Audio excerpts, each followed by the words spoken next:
राजाको लागि राज संस्थाको लागि यस्ता संविधान यस्ता यी मान्छेहरूको चाहिँ तर्कले कुनै अर्थ राख्दैन। अहिले पनि नेपाली जनतासँग नेपाली जनताका विचारसँग आफ्ना विचार नेपालको राज संस्थाले जोडेर अगाडि जान तयार हुने हो भने राजाले कुनै पनि बेला कुनै पनि कदम चाल्यो भने त्यो वैधानिक हुन्छ। त्यो वैधानिक त्यसले चाहिँ मतलब एउटा कानुनी मान्यता पाउँछ। नेपाली जनताले पत्याएर विश्वास गरेर नपुग्ने भयो। किनकि नेतृत्व भनेको त राष्ट्रको नेतृत्व गर्ने भनेको त शाहवंशले नै हो। हामी त राष्ट्रको कुनै एउटा पाठमा काम गर्ने हैसियत राख्छौँ। हामी राष्ट्रको नेतृत्व गर्ने हैसियत राख्दैनौँ हामी। किनकि यत्रो क्रान्ति र सङ्घर्ष गरेर आएका हामी यो युगका भाग्य विधाता हौँ भन्नेहरूको त हालत हामीले देख्यौँ नि। त्यसो भएको हुनाले हामी तिनीहरूभन्दा पृथक चाहिँ छौँ। तिनीहरू जस्तो चाहिँ विदेशीका विवेकमा विदेशीका विचारमा चाहिँ काम गर्न हामी तयार छैनौँ। तर हामीले पनि अभिभावक भएन भने हामीले के गरी फाल्छौँ भोलि? हामीले पनि सक्छौँ कि सक्दैनौँ? होइन, हामीले पनि त अभिभावक चाहिन्छ नि।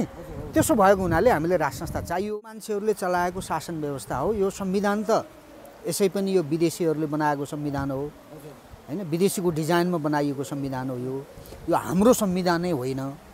हाम्रो संविधान त 47 सालको संविधान हो होइन। अब 47 सालमा फर्किनु पर्छ कि पर्दैन, अथवा त्यहाँ फर्केपछि समस्या समाधान हुन्छ कि हुँदैन, त्यो फेरि अर्कै पाटो हो। तर 47 सालको संविधान चाहिँ नेपाली चाहिँ हरूकै विवेकमा बनेको हो।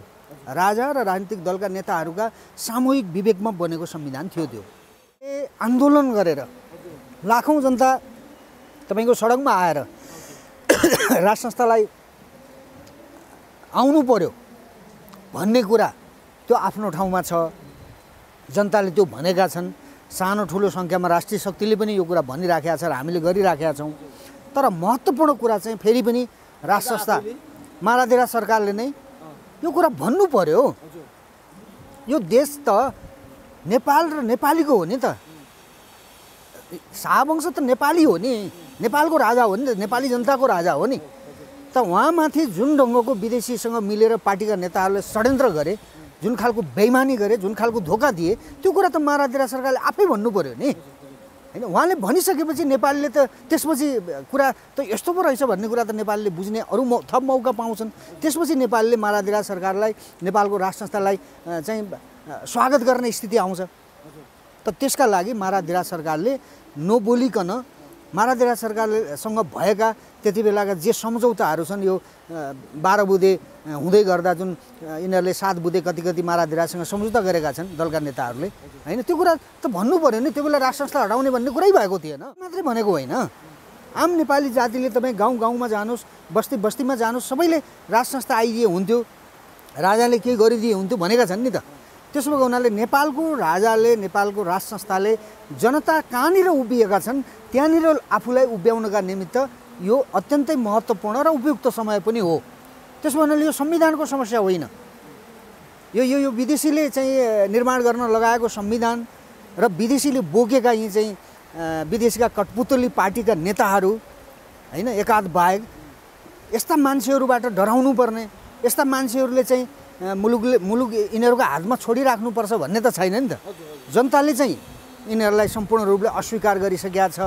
तर नेपालको शाहवंशले, नेपालको राजाले चाहिँ अब शीघ्रातिशीघ्र नेपालका विद्वान बुद्धिजीवीहरूसँग संवाद गरेर छलफल गरेर मुलुकलाई जोगाउने र एउटा विधि विधानका आधारमा, एउटा साँच्चीकै राजनीतिक चरित्रका आधारमा मुलुकलाई अगाडि लैजानका निमित्त एउटा थिति र विधिमा मुलुक चाहिँ ल्याउनका निमित्त प्रयास गर्ने बेला त भयो नि त। राष्ट्रिय शक्ति नेपालका प्रवक्ता अनिल योगी, यहाँलाई हाम्रो च्यानलमा स्वागत छ।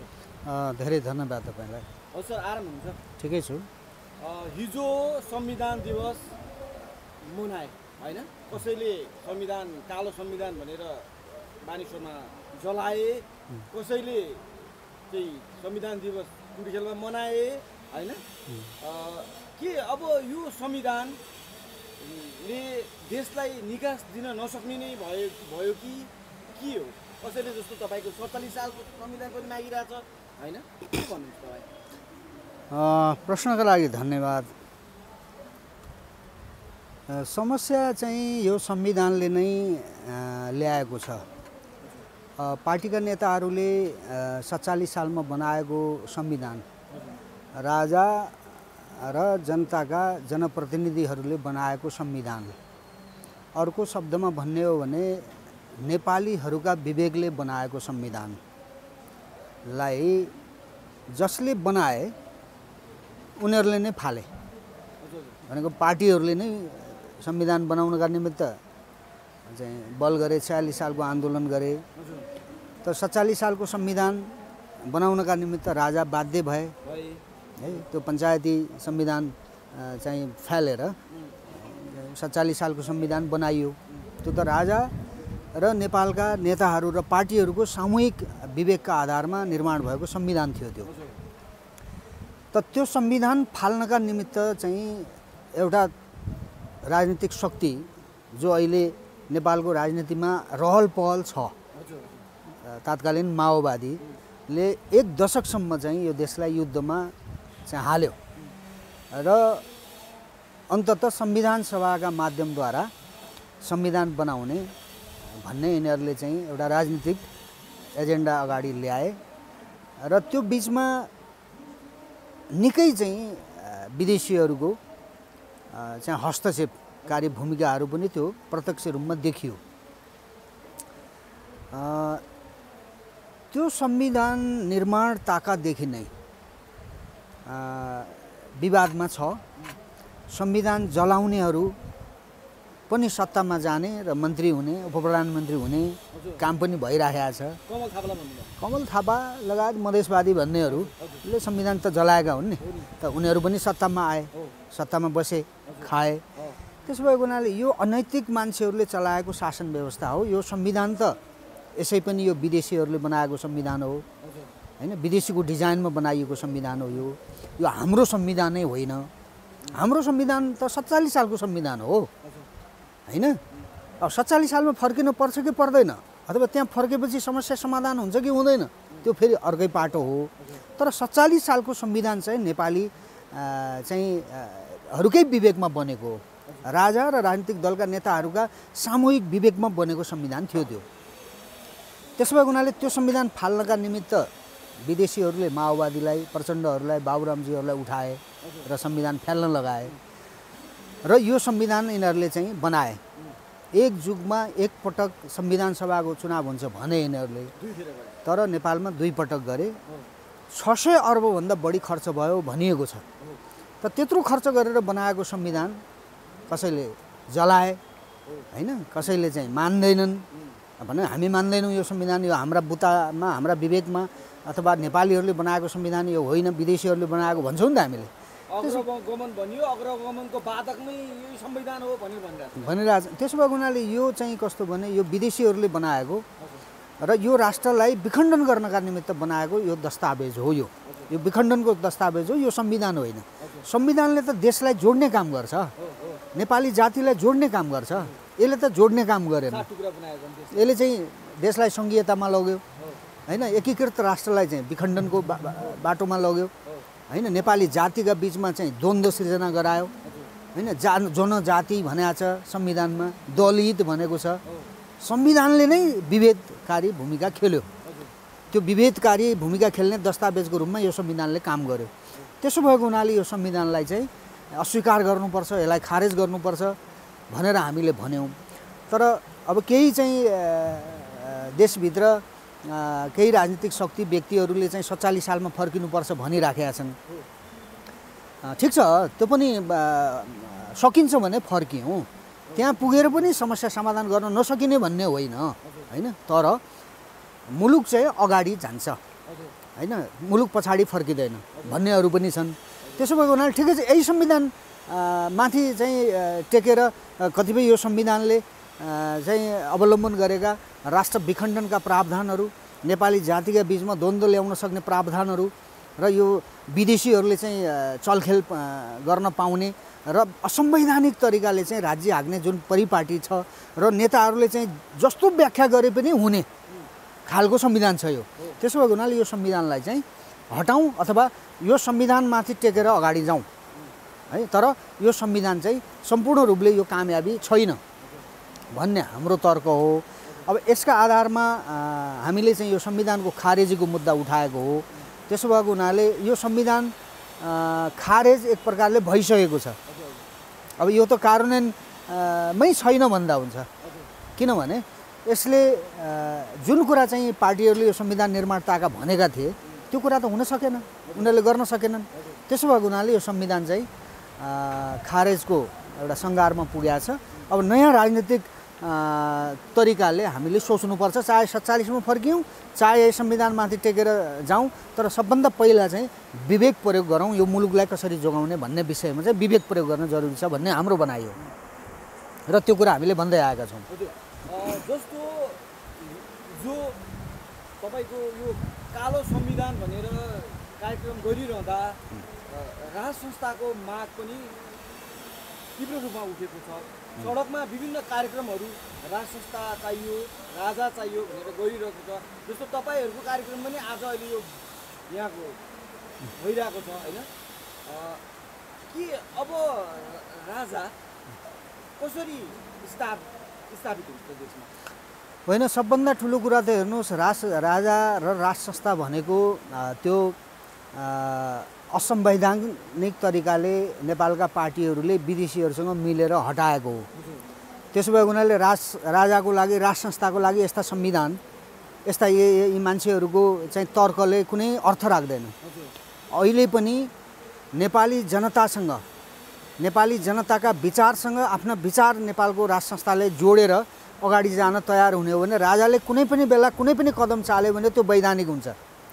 त्यो वैधानिक त्यसले चाहिँ मतलब एउटा कानुनी मान्यता पाउँछ, किनकि नेपालको राजा भनेको त्यो कसैले बनाइदिएको, विदेशीले बनाइदिएको, नेपालीहरूले बनाएको होइन।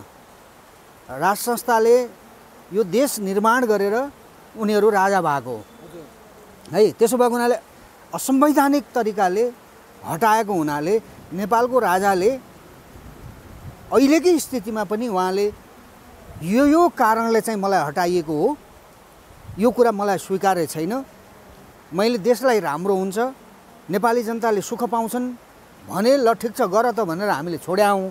तर हामी अब यो कुरा मान्दैनौँ भनेर माराधेरा सरकारले यति मात्रै भनिदिने हो भने यो देश एउटा चाहिँ परिवर्तनको दिशामा जान्छ है। नेपालीहरूले राज संस्था खोजेका छन्, नेपालीहरूले देश खोजेका छन्, मुख्य कुरा चाहिँ नेपालीहरूले देश खोजेका छन्। त्यसो भएको हुनाले यो देशको रक्षा गर्ने दायित्व भनेको नेपालको शाहवंशले इतिहासमा जसरी चाहिँ महत्त्वपूर्ण भूमिका खेल्दै आयो यो राष्ट्रको रक्षाका खातिर, नेपाली जातिको एकता र नेपाली जातिको सुरक्षाका खातिर, त्यो फेरि पनि गर्नका निमित्त राज संस्थालाई त्यो एउटा अभिभावकत्व लिदिनका निमित्त त आम नेपाली जनताले त अपिल गरेका छन् रे। हामीले मात्रै भनेको होइन, आम नेपाली जातिले तपाईँ गाउँ गाउँमा जानुहोस्, बस्ती बस्तीमा जानुहोस्, सबैले राज संस्था आइदिए हुन्थ्यो, राजाले के गरिदिए हुन्थ्यो भनेका छन् नि त। त्यसो भएको हुनाले नेपालको राजाले, नेपालको राज संस्थाले जनता कहाँनिर उभिएका छन् त्यहाँनिर आफूलाई उभ्याउनका निमित्त यो अत्यन्तै महत्त्वपूर्ण र उपयुक्त समय पनि हो।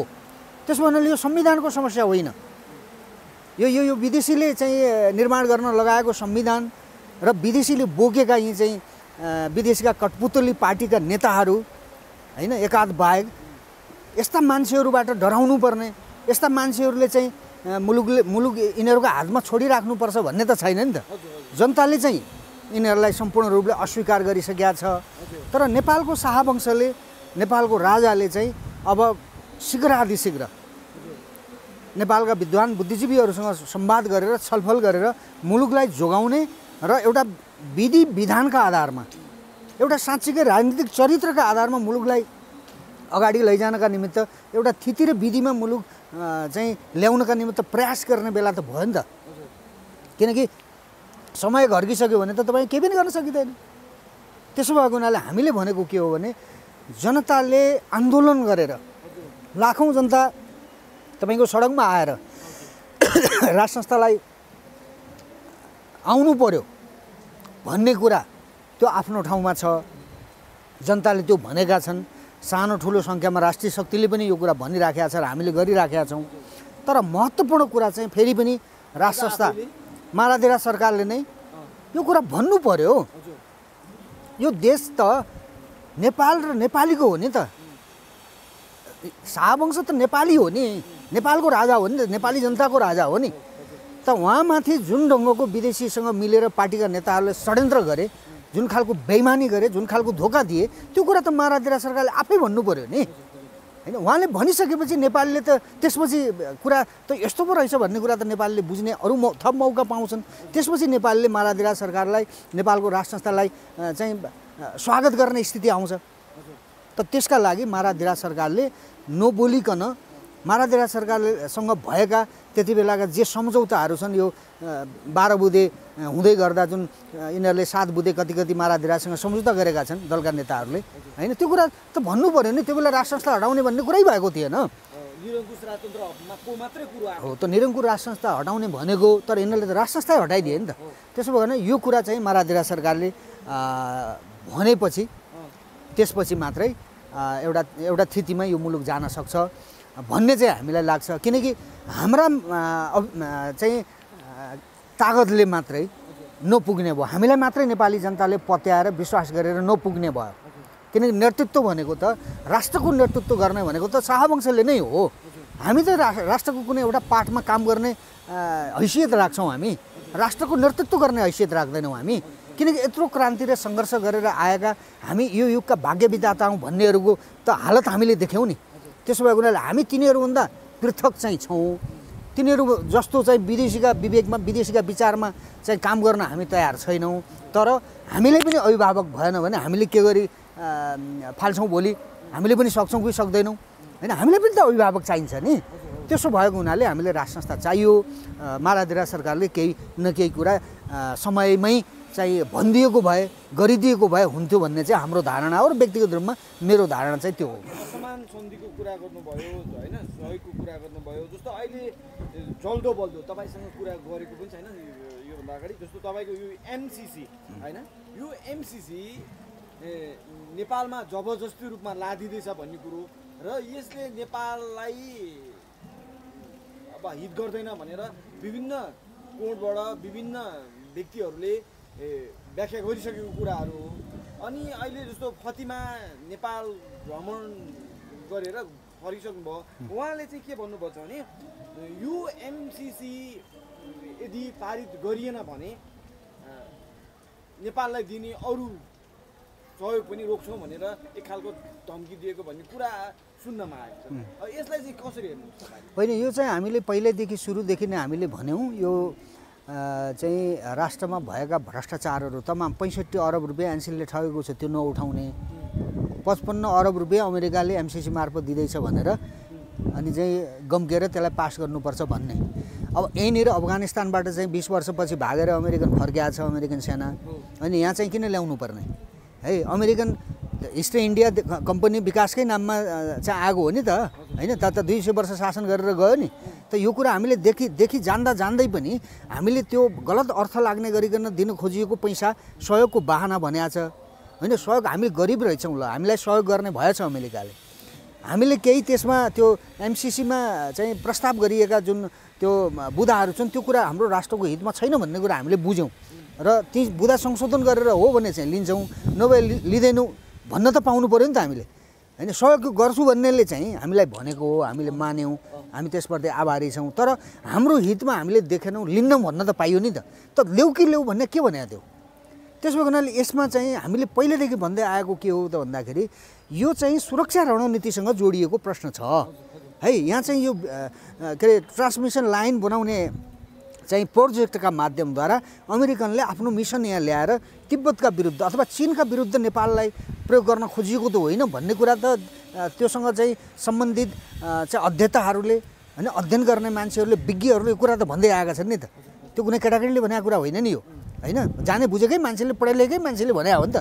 त्यसो भएको हुनाले हामीले पनि त्यही कुरा भनेको। हामीले त्यो एमसिसीका बुदाहरू हामीले पढ्दाखेरि चाहे त्यो एमसिसीका चाहिँ नेपालको संविधान, नेपाल राष्ट्रका विधि विधान कानुनभन्दा माथि रहने गरिकन प्रस्ताव गरिएको छ होइन। बौद्धिक प्रपर्टीको चाहिँ हक उसको हुने भनिएको छ होइन। ती तमाम चाहिँ उसले चाहिँ मतलब यो राष्ट्रको चाहिँ विधि विधान संविधानभन्दा माथि रहने गरिकन जुन उसले पैसा दिने शर्त राखेको छ त्यो कुरा हामीले अस्वीकार गरे हो। त फातिमा आउनुभयो किन? अफगानिस्तानबाट फर्केको लगत्तै चाहिँ एमसिसी चाहिँ को पैसा लिन्छौ कि लिँदैनौ तिमीहरू भनेर नेपालका पार्टीका चाहिँ नेताहरूको घर घरमा चाहिँ नेताहरूलाई भेट्नका निमित्त उहाँ अमेरिकाबाट किन दौडेर आउनुभयो? यो ऋण मात्रै थियो, हामीलाई सहयोग मात्रै गरेको हो भने किन त्यत्रो त्यो चाहिँ बलजफ्ती गर्नुपर्ने? त्यसो भएर यसका पछाडि गलत चाहिँ शर्त छ अथवा स्वार्थ छ भन्ने कुरा फातिमाको चाहिँ नेपाल भ्रमणले पनि पुष्टि गरेको छ।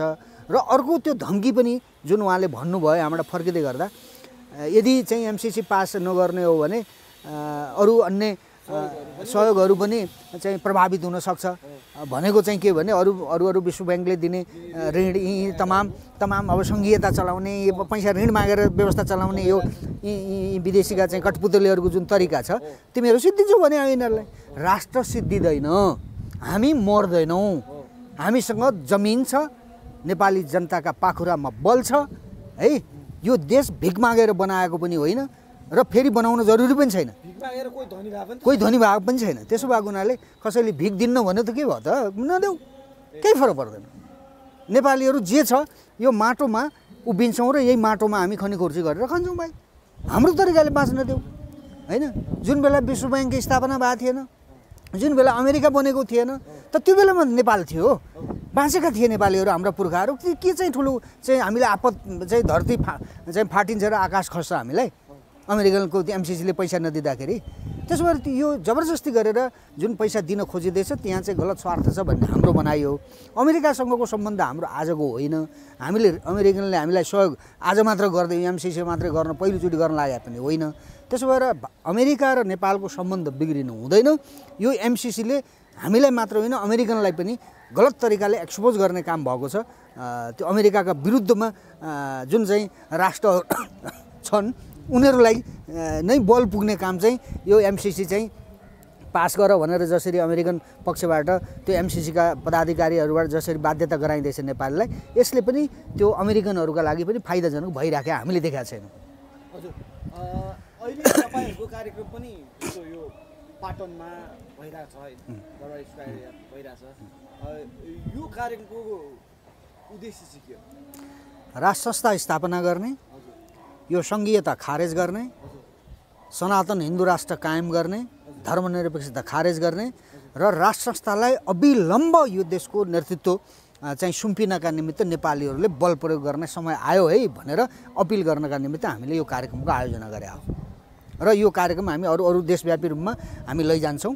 आज त्यसैका लागि हामीले यो मङ्गलबजारमा कार्यक्रम गरिराखेका छौँ र अरू देशव्यापी रूपमा हामी यस्ता कार्यक्रमहरू लैजान्छौँ। समय दिनुभयो यसका लागि हजुरलाई ल, मलाई पनि मौका दिनुभयो, तपाईँलाई धेरै धेरै धन्यवाद छ।